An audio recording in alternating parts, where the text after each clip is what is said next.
Hi, my name's Alfie and I work with the Family Counselling Centre doing distress line, tel check, age-friendly child and youth center, and I work under Donna, and it is an awesome place to have a volunteer job.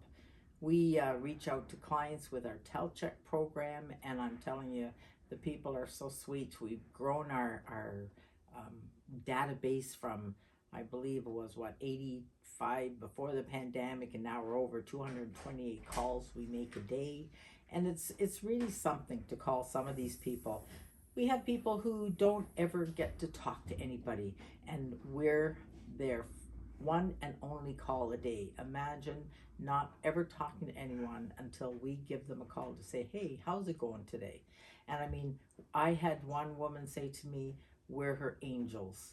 Her angels that come and help her. We're a blessing in disguise. And I mean, nothing makes you feel nicer to think that you're a blessing in disguise for somebody who just wants someone to care and talk to.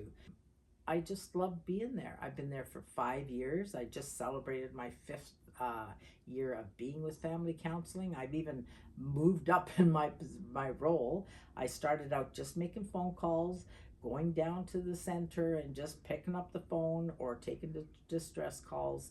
And now I'm an SOC, which means that I help the other volunteers. And now I even work with the volunteers, helping scheduling and helping doing things and helping them if they need help. Because sometimes we have situations that come up that they may need some guidance or some help, and I'm more than happy to help them. We follow up on people. If we can't find anybody, we actually track them down. I just had an incident of that the other day where I couldn't find a client, and 3 hours later we finally got a hold of her, and the poor thing just had her phone not on, and thank goodness I got a hold of her and took that one chance to call her back. Otherwise, we would have sent out emergency people to make sure she was okay. We don't want to know that she maybe fell. She was an elderly woman in her 80s, and heaven help if she'd fallen and couldn't get to a phone or had laid there by herself. And this way we can kind of track, and that's why we do what we do. And it's very important for me to make sure that we find our people and find things that are going on with them. As far as the distress line goes, that again is something that somebody phones in, they're so distraught about something, and we can try and help them figure out where they can look for resources, or if they're missing something, or if they need some help with something. We can't counsel them because that is not our function, but we can point them in the direction to get counseling, to get the help they need.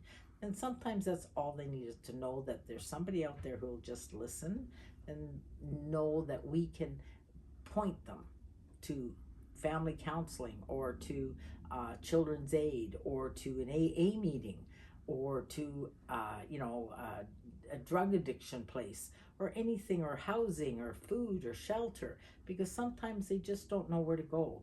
Not everyone is computer savvy. Not everyone can have a computer. Thanks to the United Way, they have been a godsend to us because they help us whenever they can. We can always count on them. Thank you, United Way. You guys are awesome. We don't know what we would do without your support, your help, and just your generous contributions to keep our program going. Thank you.